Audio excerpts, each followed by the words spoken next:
ہمایوں کبیر کی ڈبل جیت، تنازعات کے باوجود 2 سیٹوں پر کامیابی۔ مغربی بنگال کی سیاست میں ایک دلچسپ موڑ اس وقت سامنے آیا جب متنازع بیانات اور سیاسی تنازعات کے باوجود ہمایوں کبیر نے اپنی دونوں نشستیں دونوں سیٹوں پر کامیابی حاصل کر لی۔ انہوں نے نوئیڈا اور رینجی نگر سے الیکشن جیتے۔ حالانکہ حالیہ مہینوں میں ان کے بیانات اور ایک مبینہ اسٹنگ آپریشن نے سیاسی ماحول کو خاص گرما دیا تھا، واضح ہے کہ ہمایوں کبیر پہلے T M C Trinamool Congress سے وابستہ رہے اور 2021 میں رکن اسمبلی ایم ایل اے منتخب ہوئے تھے، جبکہ ریاستی منسٹر کے طور پر بھی خدمت انجام دے چکے ہیں۔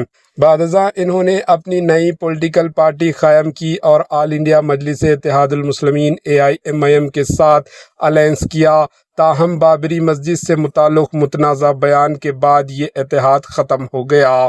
ٹی ایم سی نے ہمایوں کبیر پر BJP کے ساتھ مبینہ مالی معاہدے کا الزام بھی عائد کیا ہے اور اس حوالے سے تحقیقات کا مطالبہ کیا جا رہا ہے۔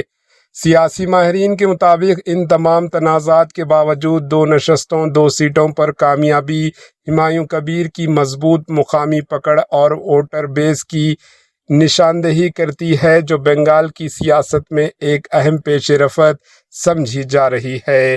Bureau report AHN news.